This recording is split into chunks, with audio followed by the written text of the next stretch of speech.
ইফতারের আগ মুহূর্তে আমাদের হঠাৎ করে প্ল্যান হলো আমরা আজকে যারা উপস্থিত আছি সবাই একসাথে ইফতার করব। তো এই পরিকল্পনা নেয়ার সাথে সাথেই আমরা আমাদের খুব কাছেই থাকা একটা রেস্টুরেন্টে চলে গেলাম। রেস্টুরেন্টে গিয়ে দেখলাম যে এলাহি কাণ্ড, এত পরিমাণ ভিড় মানুষের। যদিও ভিড় থাকার একটা আলাদা কারণ আছে, কারণ হলো এই রেস্টুরেন্টে যেই খাবারগুলি পাওয়া যায় আমাদের গোটা উপজেলার আশপাশে আর এই খাবারগুলি পাওয়া যায় না। এখন অনেকের মনে প্রশ্ন জাগতে পারে, কী এমন খাবার এখানে পাওয়া যায়।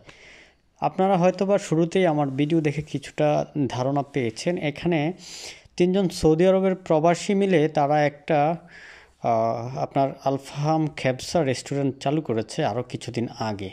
রমজানে বিশেষ করে এই রেস্টুরেন্টে ইফতারের সময়টাতে আসলে এত বেশি মানুষের ভিড় থাকে, মানুষ এই রেস্টুরেন্টের খাবার খেয়ে একদম আকৃষ্ট তো হয়েছে।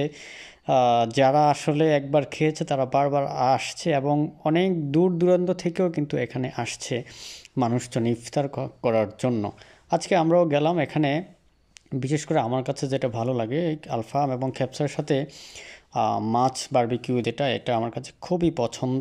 বিশেষ করে এটা খুবই ভালো হয়, যার কারণে আজকে এটাও নিলাম আমরা। ইফতারের আগ মুহূর্তে গিয়ে এখানে আমরা যাওয়ার পথে আবার একটা তরমুজ কিনে নিয়েছিলাম, সেটা নিজেই আমি কাটাকাটি করেছিলাম।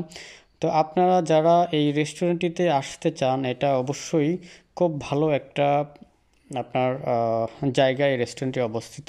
একদম ঢাকা চট্টগ্রাম মহাসড়কের চান্দিনা বাস স্টেশন থেকে 100 গজ পশ্চিমে। এখানে আপনার যে কোনো ছোট বড় যানবাহন রেখে এখানে খাওয়ার সুব্যবস্থা আছে। তো তারা আলফাহাম এবং খেবসা যেটা তারা 200 টাকা করে বিক্রি করে, আর মাছ বারবিকিউ যেটা তেলাপিয়া সেটা হচ্ছে আপনার আলাদা 200 টাকা। তো আপনারা চাইলে এই রেস্টুরেন্টে এসে খাবার খাইতে পারেন, তবে রমজানের দিনে ইফতার খেতে হলে অবশ্যই একটু আগে ভাগে চলে আসবেন। এছাড়াও যদি আপনারা চান চাইলে পার্সেল করে নিতে পারেন আপনার বাসাবাড়ির জন্য, সেই ব্যবস্থাও কিন্তু আছে। তো সব কিছু মিলিয়ে আমি কুমিল্লার আরও বেশ কয়েকটি খেবসা আলফাহাম রেস্টুরেন্টে খেয়েছি এবং নিজেও তাদের প্রমোশন করে দিয়েছি। তার মধ্যে আমার কাছে মনে হয়েছে যে এটা চমৎকার, অনেক ভালো একটা খাবার তাদের এই রেস্টুরেন্টের। আর পরিবেশটাও বেশ সুন্দর, আমার কাছে খুবই ভালো লেগেছে। ধন্যবাদ সবাইকে।